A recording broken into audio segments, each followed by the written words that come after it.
1819, Singapore was discovered by Sir Stamford Raffles, where he established a British port on the island. Under the British colonial rule, Singapore grew as a trading centre, becoming a major port city.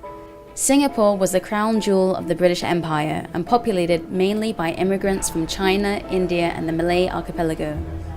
During that period, growing and breeding orchids was a popular hobby for the rich and a vehicle of status. In the 1890s, Miss Agnes Jo Kim discovered what we now know as a national flower, the Vanda Miss Jo Kim. Discovering hybrids was a significant feat in the 1800s, but crossing hybrids was even rarer. According to Henry Ridley, the then director of Singapore Botanic Gardens, Miss Jo Kim has succeeded in crossing the two plants, which made an artificial hybrid. However, the 1951 Straits Times stated that crossing different species of orchids was not a known technique at the time. People are still debating whether it is a natural or artificial hybrid. One of the orchids that the Botanic Gardens is famous for is, of course, Singapore's national flower. Most people know it as Vanda Miss Joachim. Botanically, it's now Papilionanthe Miss Joachim. In actual fact, the Botanic Gardens was not responsible for creating this orchid hybrid, and it's not particularly clear whether anyone intentionally created it or whether it happened as an accident. Our national orchid, Vanda Miss Joachim, is a hybrid between two species that naturally wouldn't have occurred together. So first of all, the two parents had to be brought to the same place by human effort. So it must have occurred in a garden. Now, as to whether the hybrid was created by the owner of the garden deliberately or whether it was done by a bee, that is debatable. Now, in those days, you did not have people that harvested the seed pod that formed and then put it into sterile media. It was quite a complex process. So it was quite actually an intriguing mycorrhizal process that allows the orchid seed to germinate and come into flower. And that, I think, is a natural process, and it could have occurred naturally in the garden. So the whole idea of a bumblebee is I don't think solid. It could have been, it may not be. Until someone can actually say a bumblebee picks up the pollen from one flower, flies to the other flower, and can deposit it there. That would strengthen the case. But the whole point of this is that Ridley said she succeeded in crossing, she being Agnes Joachim. That excludes the bumblebee from the situation. There's no need to dig around for a pollinator. You might say hawks, birds pollinate it. You might say cats pollinate it. Say whatever you like. Ridley said Agnes Joachim has succeeded in pollinating, succeeded in crossing. She made the cross. He said it. He knew. So why speculate? I'm still quite mystified, actually, why people are so determined to deny that she did it. Anybody who grows Papilionanthes in a bed knows that you can easily get seed. It's perfectly plausible. If all you're saying is, oh, it could have been a natural hybrid, because we know natural hybrids could occur in such circumstances, I agree. Of course it could have been. But if you have a record saying that it's not, and she would know that you can do it this way, you know, the idea of sprinkling the seeds over the bed is any competent grower knows it. So what's the big deal, you know? So I'm really kind of, I think it's a non-issue, actually. I think we should just go back to the historical record, and that's what it says, and that's what we should accept. The 1920s was the beginning of orchid scientific research in Singapore. It was when Richard Eric Holtham, the then director of Singapore Botanic Gardens, began the orchid hybridization research. Orchid hybrids were stronger and more productive and sold at a high price. Eric Holtham is a key figure in the history of the Botanic Gardens. He's the second longest serving director in the garden's history. And when he arrived was a moment when the gardens were very focused on science. But although he was a botanical scientist, he had a very keen interest in horticulture, and you might call him a gardener botanist, for want of a better term. Botanists can be divided into those who study plants just for their own sake and are not really interested in growing them, or the benefits they can bring to horticulture, and the others who not only find plants interesting from a scientific point of view, but actually are very keen on growing them. And Holtham came into this category, and he's famous not only for orchids, but for example, introducing the frangipani and the bougainvillea, which are two of our most familiar garden plants. But what Holtom did, which no one had done before, he used a method that had recently been invented, whereby you could raise orchid seeds in laboratory conditions, seeds which you could not raise any other way. These were seeds of orchids that had been hybridized to produce new forms, new and exciting horticulturally valuable forms, but there was no way of raising these seeds. So in fact you couldn't actually bring the hybrids to be plants and flower. And he adopted a technique which an American called Knudsen had experimented with but hadn't really applied. What Holtom did was, he didn't invent the technique, but he applied it on quite a large scale from the late 1920s onwards. And very soon new and exciting orchid hybrids were being created at the Botanic Gardens. And in the course of time, not only was the Botanic Gardens involved, but local nurseries, local hobbyists who were growing orchids were working with the Botanic Gardens to create these new forms. It became a collaboration. And he promoted orchids in the community as much as he did in the Botanic Gardens. And many of the early and famous hybrids were from his work. We remember this today because Holtom established the laboratory in what became his office, which is now our museum, on the upper floor of our Holtom Hall Heritage Museum. And so you can see images there of what the laboratory looked like. And amazingly, although we now have a very modern, brand spanking new laboratory, it uses exactly the same techniques as Holtom did. It has rather better sterility because you have to raise the orchids in sterile conditions. But essentially what we do today is no different from what Holtom started in the late 1920s. Eric Holtom, John Laycock and Emily Gelliston started the Malayan Orchid Society, also known as OSEA. The society set the foundation for the cultivation of orchids. The industry grew and put Singapore on the world map. Orchids were flown internationally and even to royalty until World War II, when activities came to a halt.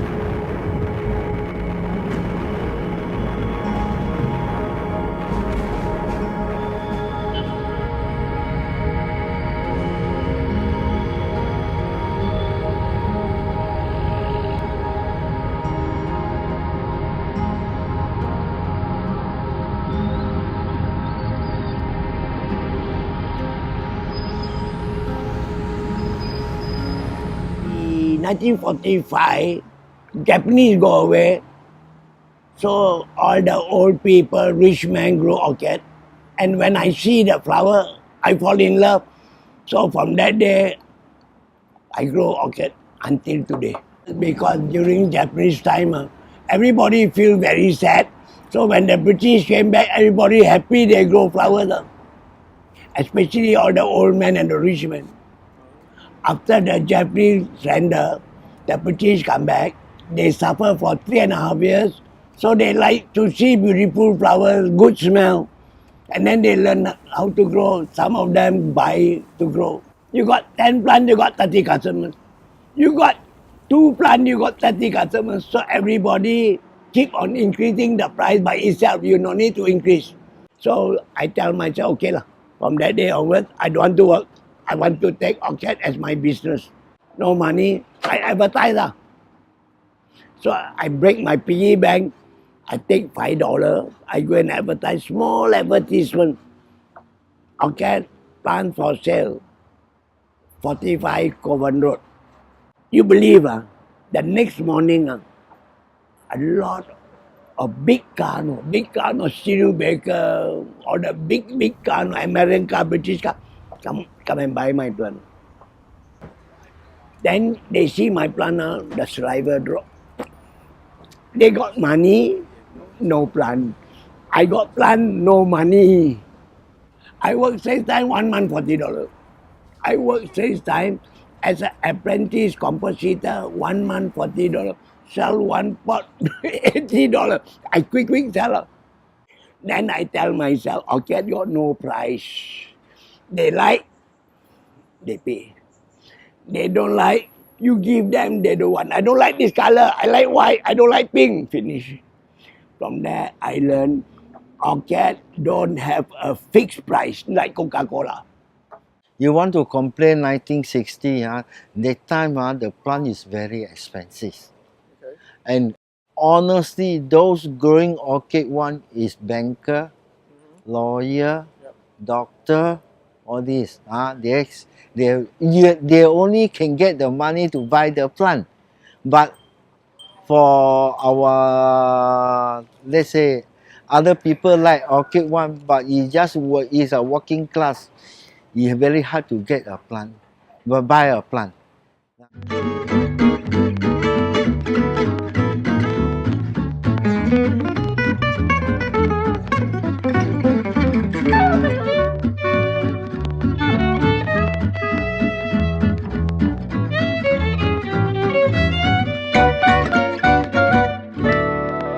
Mandai Orchid Garden was started by the British lawyer John Laycock in the 1950s. After he started the Orchid Garden, not soon long after, about 1960s, actually his adopted daughter, Amy, took over the garden, and she actually was the one who created a storm for Singapore. She was the one who initiated the concept of sending orchids all over the world. So Amy was an avid hybridizer, and she made a lot of different kind of hybrids. So in 1985, Amy presented to David Marshall his own orchid. As we all know, David Marshall was the first Chief Minister of Singapore, and it was called Vandiopsis David Marshall. Monsieur Chirac, the mayor of Paris, used to tease him and say, bonjour, monsieur l'ambassadeur de l'orchidée. Good morning, Mr. Ambassador of the Orchid. Oh, no. I mean the Ambassador of Singapore. This was not altogether a waste of time. I mean, this was not a waste of time, in David's view, because Singapore was not well known in France when we went there in 78. And this was a way of creating a little bit of interest. And I was very happy that a few years after David died, when Mr. Jesudason was our ambassador in Paris, I was visiting Paris, and it happened to be during a week which was Singapore Week in Paris, and all the lampposts, all the way down the Champs-Élysées, that great parade road in the middle of Paris, everyone was decorated with Singapore orchids. And I wish that David had seen that, because this really showed that both Singapore and Singapore's speciality in orchids was really on the map. I think the social economic role of orchids is quite an intriguing one. In the early days before meristemming and before tissue culture, where you could mass produce a single clone, selected clone, only certain people had the distinction of having particular clones, and they were known for it. So there was a real value to being a person that grew orchids well and could have new varieties in their garden. There was status in that. And so there was a different kind of role that the orchid imparted upon their growers. Singapore's independence was announced on the 9th of August 1965. During the press conference, Lee Kuan Yew explained why this separation was inevitable, despite his long-standing belief in the merger, and called on the people to remain firm and calm. Singapore then embarked on a modernization program during the 1960s and 70s, establishing a manufacturing industry, public housing estates, and quality public education. Since independence, Singapore's economy has grown by an average 9% each year. The orchid industry continued to bloom, and Lee Kuan Yew acknowledged the significance orchids play in Singapore's economy. Later, the orchid Vanda Miss Joachim was chosen on the 15th of April 1981 to represent Singapore's uniqueness and hybrid culture. A committee here in Singapore designated it as the national flower. But its history is actually quite important, because long before it became the national flower, it was exported and became an important source of cut flowers in Hawaii, for example. I believe in Hawaii they made the traditional garlands out of the flowers of Vanda Miss Joachim. And it's also been bred with related species to produce even better forms than the original form, which is the one named as the national flower. So it's also extremely unusual amongst orchids that are national flowers because it's a climber. Most orchids that we know, especially if you don't come to Singapore, are low-growing things which have clusters of pseudobulbs, of bulbs. They cluster at the base. But Vanda Miss Joachim is a climbing plant. It doesn't have pseudobulbs at all. It just climbs using its aerial roots. And so it's a very, very good plant to grow. It takes full sun. It can withstand heavy rain. It's really a robust plant and a very good choice as the national flower. So it was decided that it should be an orchid, considering the size and the importance of the orchid industry to Singapore, and the fact that thousands of orchids left the shores of Singapore and went around the world almost every day. So then it was discussed which orchid. Now we are from Tourist Board, and I can tell you what looks nice, what will make a nice souvenir, and what in the mind of tourists they could identify with. But I can't tell you which species or which type of orchid it should be. And of course, this orchid is very beautiful. When you pluck one and you put it on a plate, when you pluck one, you put it on a pillow, hotel room pillow, or when you use it. And we have seen this orchid used in so many ways. So that was the reason why everybody in the room was happy to recommend this particular orchid. Vanda Miss Joachim is an orchid that is made by someone in Singapore. Agnes Joachim was born in Singapore, in spite of what some people said. She was born here in Singapore. She took plants that were brought in from the outside. She created something new. It's just the way Singapore is. And that, to me, is the key point of why it's a national flower, why it's so great. It's not that it blooms all the time, it's lovely. Here is a Singaporean taking something from the external world, producing something uniquely Singapore.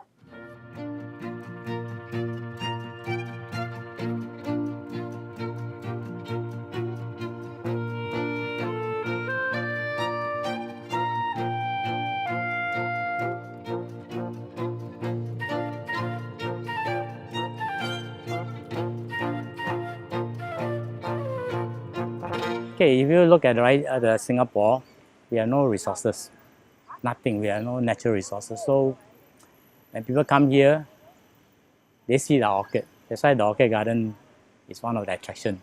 After looking at the orchid, they will want to get something back. If it's plated, it will last very long.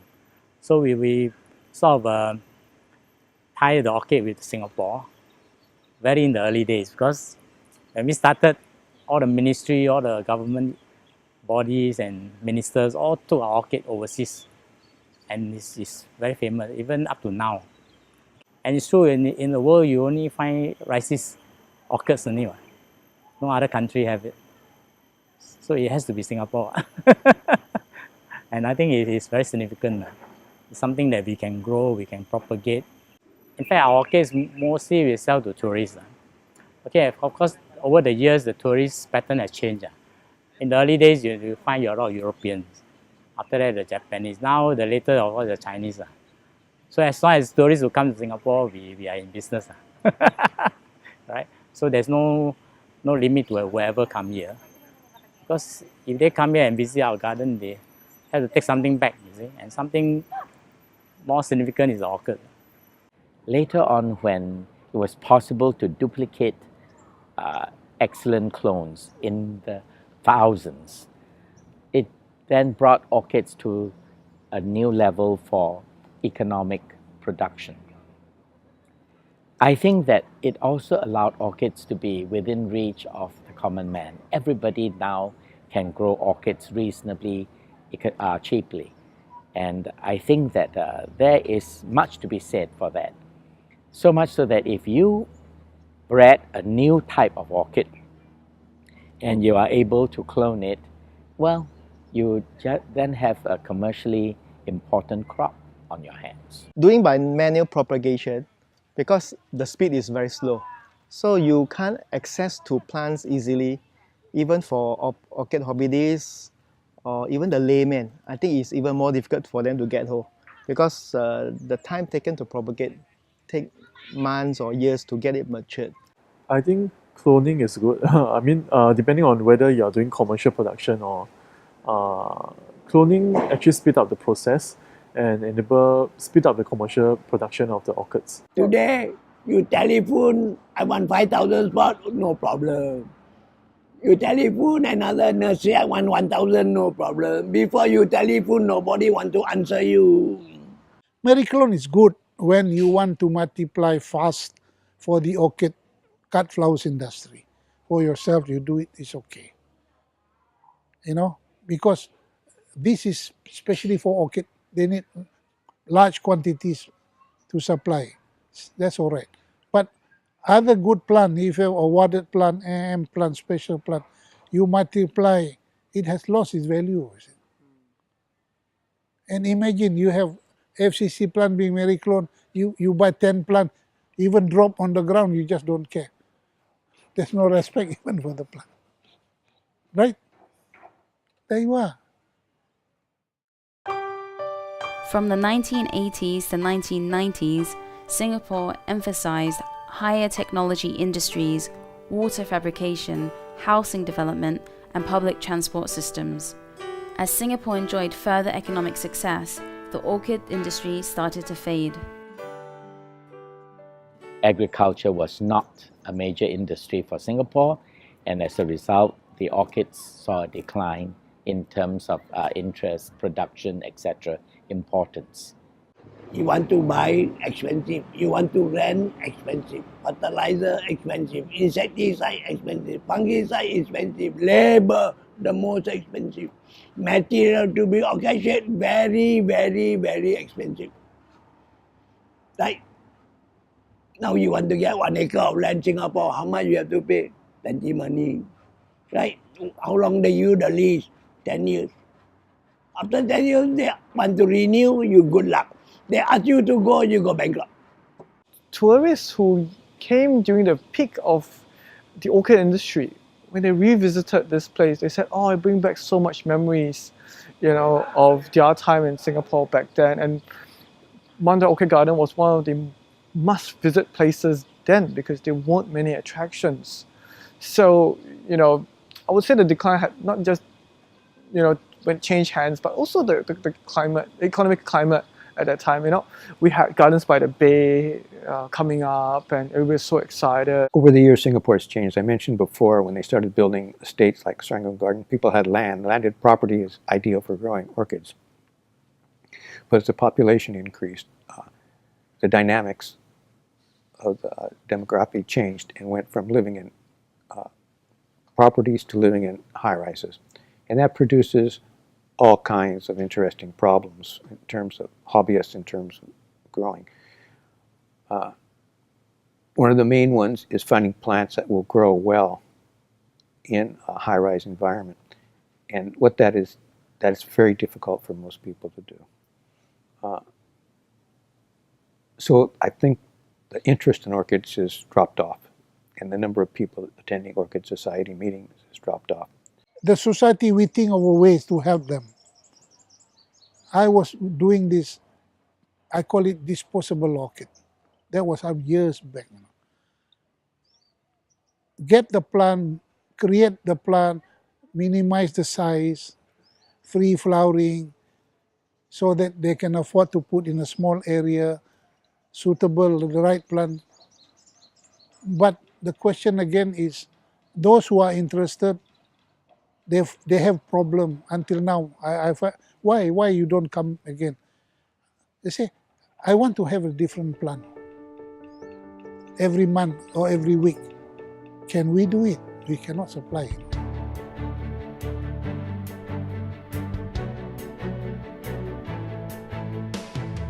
OSIA exists to promote orchid appreciation, conservation, hybridization, cultivation, these areas. So we stand for many things. The MOR, as it's known, actually is a very useful publication for us. It actually tracks the history of the society in many ways. It doesn't just feature articles and new discoveries of species found in the jungle. It also will feature the important events that occurred during that period of time. Now, the role of ASEAN now, I think, compared to then, is more catering to a wider range of people. It's not just specialist orchid growers, it's ordinary members of the public who want to learn and who may not have any garden at all. They may be high-rise dwellers. And we have to try and, get an interest because, you have a very wide constituency. You have, on the one hand, people who are really expert. This guy is sort of the island expert on growing slipper orchids, or some other guy knows more about catalysts than anybody else in Singapore, And you have people like that. They are really, really well informed and knowledgeable, and they spend money to buy the best plants. And then you get people who come in and say, I bought an orchid the other way. How do I grow this? And they don't even know what it is, and it's not no label on it. They are completely blur, completely beginners. I am more interested for the local people to do breeding and create our own hybrid so that to show our identity, this is Singapore product, like any other thing. It can be done, you see. I know a lot of young people I've seen having rented a small nursery, growing species, all that. Yeah, it's good. Every 2 years we have a show here in Singapore. From since 1990 something, I started participate until when I doing my own 1998. I also participate. Then I was as many I can get the plant go for the show, and very lucky 2003. I very lucky. I won overall champion. And our president Nathan present me a trophy. And then continue like 2003, 2005. I also participate. Since we all growing okay, we have to show. It's a show. We have to get the plant, let the visitor can see all the unusual orchid. So with the Botanic Gardens, we hold shows. We also volunteer to provide guides for the National Orchid Garden. We also would, of course, provide information of any historical context, and sometimes plants themselves to supplement VIP orchids and so forth. So there's a healthy symbiotic exchange. Someone had the bright idea, why don't we have naming ceremonies after VIPs? And actually, the very first VIP was Lady Anne Black, who was the wife of the colonial governor. This is 1956. Singapore is still a British colony at that time. And thereafter, the tradition continued and strengthened, whereby visiting dignitaries after Singapore became a republic were routinely invited to have orchids named after them. And I think the majority thought this was a great honour. And a VIP orchid is actually exclusive to the person it's named for. It bears their name. It may bear the name of the spouse as well, if they are accompanied by their spouse. And the ceremony is rather like christening something. So the orchid is placed in front of the dignitary, and it has a label on it which just gives the parentage.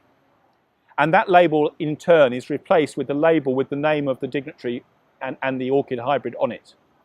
And then we give a birth certificate to the dignitary, which explains how this orchid came to be, what its parentage was, its pedigree, if you like, followed by usually a tour of the orchid garden. So the VIP gets to see this wonderful display of orchids, which you can see 365 days a year. The Singapore government honours visiting heads of states and other distinguished guests by naming selected orchid hybrids after them since 1956. Orchid diplomacy serves as a gesture of friendship to promote goodwill between Singapore and other countries and plays an important role in building bilateral ties. Orchids no doubt play a significant part in Singapore society, evolving in its economic and cultural significance as Singapore grew from third world to first. But what part will it play in the future? The relevance now, I would say that because Vietnamese Joachim, which is our national flower, is an orchid, and in Singapore, I think we are the only farm that's actually mass producing it. I mean, commercially producing it for the past few years. Yeah, and the younger generation, many of them actually didn't know about all these orchids, and they find it fascinating. In recent years, more of the schools, particularly this year, which is SG50, more of the schools are actually creating orchid gardens in the school. Yeah, I think they tapped onto the funds to build up all these orchid gardens. And also recently, we also registered orchids. We also produced new hybrids for registration. And recently, the Choa Chu Kang GRC, they registered an orchid to commemorate this SG50. Yeah, this orchid in this era, I think in this current context, is more of a high-class product whereby new hybrids are being registered by organizations for their marketing and branding of their they use the orchid as a part of the branding, meaning orchid is it's symbolistic to Singapore that our national flower is actually an orchid, and many of these organizations actually adopted an orchid and use it for their corporate marketing. Yeah, they make it into paperweights, acrylic paperweights for their clients, and also they gold-plated orchid for brochures and all this. Yeah. Particularly for Singaporeans and Malaysians, I'm sure it's a wonderful pastime, hobby. Some people treat it as their passion. And I look on it as almost like keeping pets, And in fact, I was told by a commercial grower recently that the orchid people are also the pet people. When they come to buy goldfish, they also will buy orchids from me. It's recognized regionally for its activities. We also attend overseas shows and exhibit, and our publications are recognized. The Malayan Orchid Review is published annually, and it is well thought of. It publishes international articles. It sometimes gives descriptions of new species. It always has descriptions of new hybrids. So, I think we are quite respected for the standard that we have obtained, and we've been around for a long time. So there's a certain kind of sense of depth to it. Orchids in Singapore will move out of the commercial range into, we are from being producers, we are now users and purchasers, customers of orchids. I think that because we have such a strong history of orchids, we have people that still are quite enamored of the plant, and gardening is still very important for Singaporeans. I think you will always have people that will grow orchids, breed orchids, collect orchids, and even though they may not make use of them for production and commercial reasons, I think that Singapore and orchids are intrinsically united.